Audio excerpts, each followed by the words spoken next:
avons une culture très forte, nous avons une éducation très présente, qui fait que lorsqu'on est petit, en très bas âge, on nous apprend à éviter de regarder ce qu'on appelle les grandes personnes dans les yeux. Et devenus adultes, nous aurons tendance à reproduire cette attitude.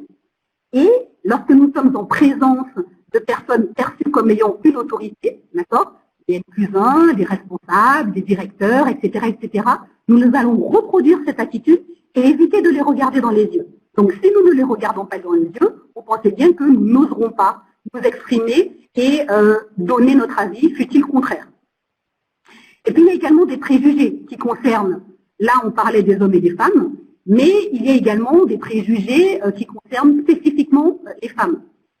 Il y a très exactement une semaine, j'étais en train de faire des exercices de simulation d'entretien d'embauche avec une étudiante qui avait 21 ans et qui me rappelait, et donc voilà, je lui faisais un certain nombre de remarques, et elle me disait, madame, n'oubliez pas qu'on nous a appris que la femme doit être docile. Je la regarde, je dis, mais c'est quoi docile? Mais vous comprenez bien, madame, on ne doit pas trop parler, on ne doit pas trop poser de questions, on ne doit pas trop se manifester. Et j'étais stupéfaite qu'une jeune fille, qui pourrait être ma fille d'ailleurs, qui a 21 ans, qui est encore jeune, ait encore ce type d'éducation et sont encore confrontés à ce type d'obligation. Le lendemain, j'ai rencontré une députée qui me disait exactement la même chose, une députée sénégalaise qui me disait une femme doit éviter de trop parler sous peine d'être mal jugée. Et je considère, à mon avis, que c'est un comble, puisque quand même, elle est représentante du peuple au niveau de l'Assemblée nationale, et elle est parlementaire, et si elle ne peut pas discuter de choses qui concernent le pays, où va-t-on? Donc, comme vous pouvez le constater, et quel que soit le milieu, les femmes sur le continent sont, se brident, parce que sinon, elles sont mal perçues. Slide suivant, s'il te plaît.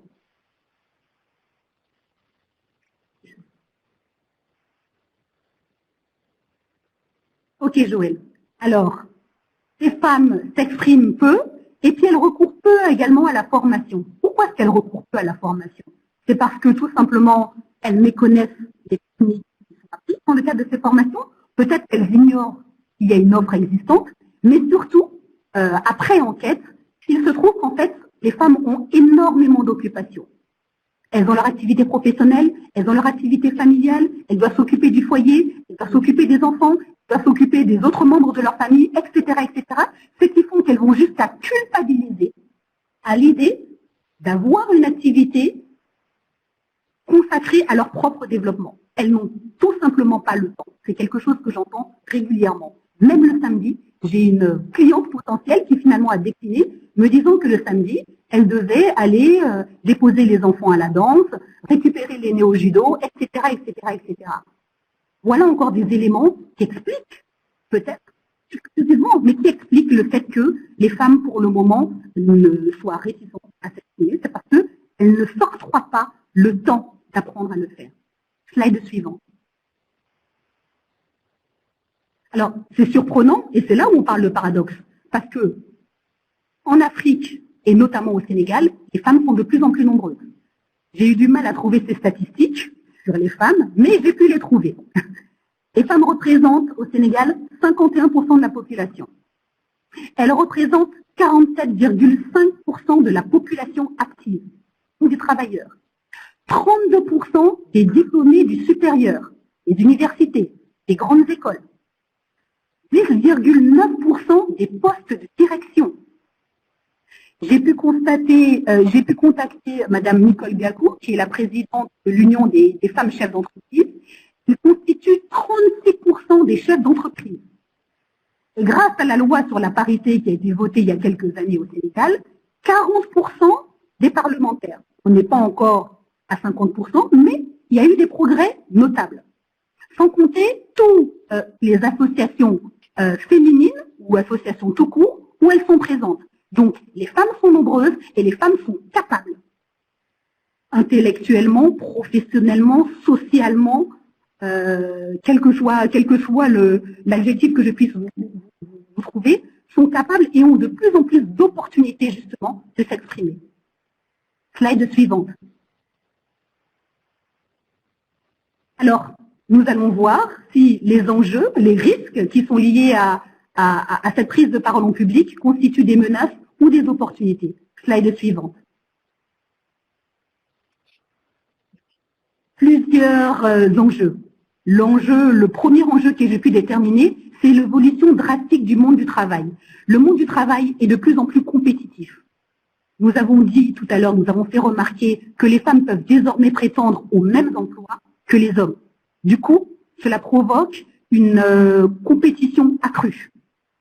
Nous pouvons constater également, aujourd'hui, maintenant que l'Afrique est devenue un marché qui attire une main-d'œuvre étrangère, nous pouvons constater que la compétition se porte également à ce niveau. De nombreux étrangers, oui, très qualifiés, viennent au Sénégal ou dans d'autres pays d'Afrique et constituent une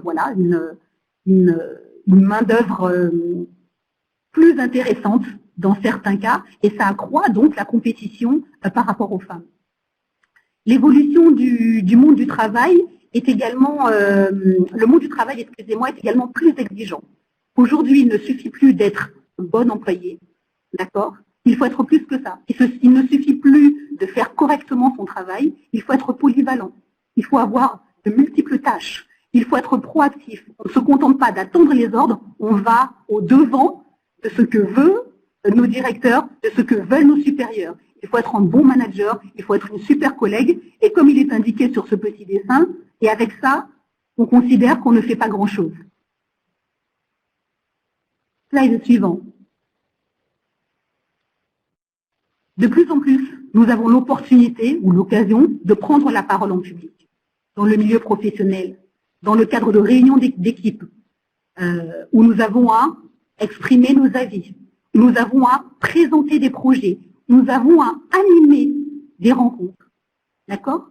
On n'encadre pas des collaborateurs, on ne gère pas une réunion comme par exemple on fait une évaluation de nos subordonnés.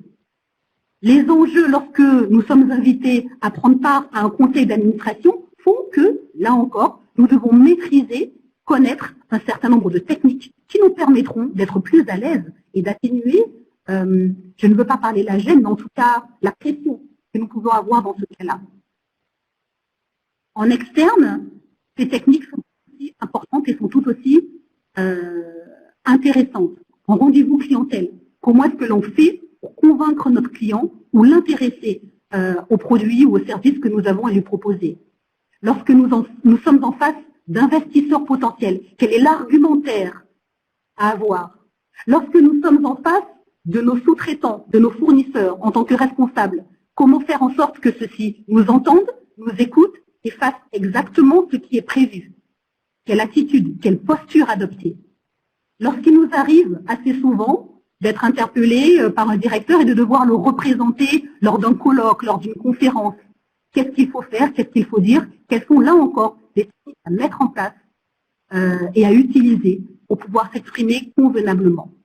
Il en est de même dans les médias et Noga Ndiaye Mourgaï, qui est à mes côtés, expliquera tout à l'heure ce qu'elle a eu à les techniques auxquelles elle a eu à recourir pour intervenir devant les médias.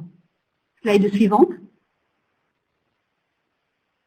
Nous avons parlé du monde professionnel, mais nous pourrions également parler des occasions de prendre la parole dans la vie estudiantine. Lorsque les étudiants se présentent à des concours, passent des concours, lorsqu'ils se présentent à des entretiens d'embauche, dans le cadre de la vie associative également, dans le cadre de la vie personnelle et familiale, j'ai eu 2 témoignages particulièrement bouleversants sur des hommes, en l'occurrence, qui ont eu recours aux techniques de prise de parole en public pour aborder des sujets délicats en famille, et notamment un lourd problème de succession. Quelque chose qui posait problème dans la famille depuis des années. Et voilà, en recourant à certaines techniques que nous connaissons, ils ont pu obtenir, on va dire, l'intérêt, l'aval, voire la bénédiction des autres membres de la famille. Donc ça sert absolument dans tous les domaines. Et comme nous pouvons le constater sur cette photo, même les plus jeunes sont concernés, puisque vous êtes bien placés pour savoir que nos adolescents, lors de leurs exposés, lors des examens à l'oral, sont amenés également à prendre la parole en public. Et plus ils sont en confiance, mieux ils sont en mesure justement de réussir ces examens avec brio. Slide suivante. Donc finalement, tout ce qui constitue des enjeux, des risques, voire des difficultés, sont finalement se révèlent être une occasion de gagner en compétences, de partager son savoir et son expérience. Je n'oublierai jamais le cas d'une femme qui me disait « Moi, j'ai beaucoup de choses à dire. Nous avons énormément de choses à dire. Ce n'est pas pour rien que nous sommes dans notre société. Ce n'est pas pour rien que nous avons été embauchés. C'est juste que nous ne savons pas comment le faire. » C'est juste ça le point. Et à partir du moment où on sait comment s'exprimer, à ce moment-là, on donne de bonnes idées. Et si on donne de bonnes idées, on contribue au développement de l'entreprise. Et si on contribue au développement de l'entreprise et que le boss se rend compte qu'on est intelligente et qu'on a quelque chose dans le cerveau, on gagne confiance. On développe notre confiance en nous. Ça nous permet de libérer notre potentiel parce que ça nous permet de constater que oui, nous sommes capables d'acquérir à 20 ans, à 30 ans, à 40 ans, à 60 ans, de nouvelles compétences. Que nous sommes en mesure de motiver, d'influencer, de former, de diriger, etc., etc., etc. Slide suivante. Des solutions. Slide suivante. En fait, je n'aurais pas dû mettre de S à solution, il n'y en a qu'une seule à mon avis, c'est se former. Je dis toujours qu'il y a deux types de personnes en prise de parole en public. Ceux qui sont naturellement des tribuns, il y a des gens qui naissent comme ça, hein, qui sont des orateurs hors pair, et puis les gens comme moi, qui ont eu à apprendre, qui ont eu à se former pendant des semaines, des mois, voire des années, et qui ont pu constater les bienfaits, justement, de ces techniques. Alors, bien entendu, il est possible de se former de différentes manières. Dans le cadre associatif, il y a également une offre professionnelle qui est riche, mais je vais prêcher pour ma paroisse, hein, je ne vais pas me gêner. Je vais parler spécifiquement de mon approche. Vous constaterez que souvent, on propose des formations d'un week-end, des ateliers de 2 jours, ou de 2 jours et demi, ou même de 3 jours. Mon parcours, mon expérience et ce que j'ai pu constater m'ont tout simplement démontré que c'est insuffisant. Et c'est la raison pour laquelle, pour ma part, j'ai une approche d'apprentissage progressif sur mesure. Je me refuse, pour le moment, ce que certaines entreprises ne comprennent pas, à ne faire que des formations ponctuelles. Et à chaque fois, j'argumente, et en général, je réussis à convaincre les entreprises de la nécessité d'organiser des séances régulières, hebdomadaires, ou tous les 15 jours, de sorte à ce que l'apprentissage soit progressif. Parce qu'une chose est de comprendre intellectuellement un processus. Une chose est de maîtriser ce processus. De sorte à ce qu'à la force de l'appliquer, force de le maîtriser, cela devienne un réflexe.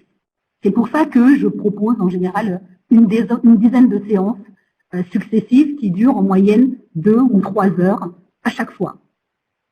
Quelle est la valeur ajoutée de cette approche? Je dirais un gain de temps et le fait que véritablement je me soucie des besoins de mon client, de mes clients et de leur réalité.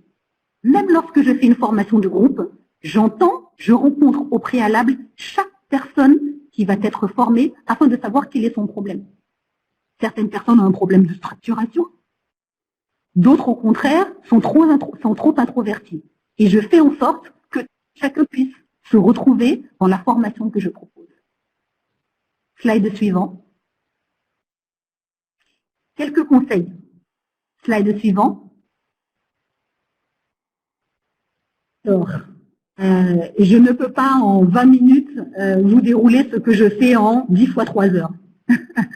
vous me comprendrez. Mais j'ai quelques conseils, j'ai 2 questions à mon sens qui sont essentielles que vous devez vous poser avant toute prise de parole en public. De quoi je veux parler?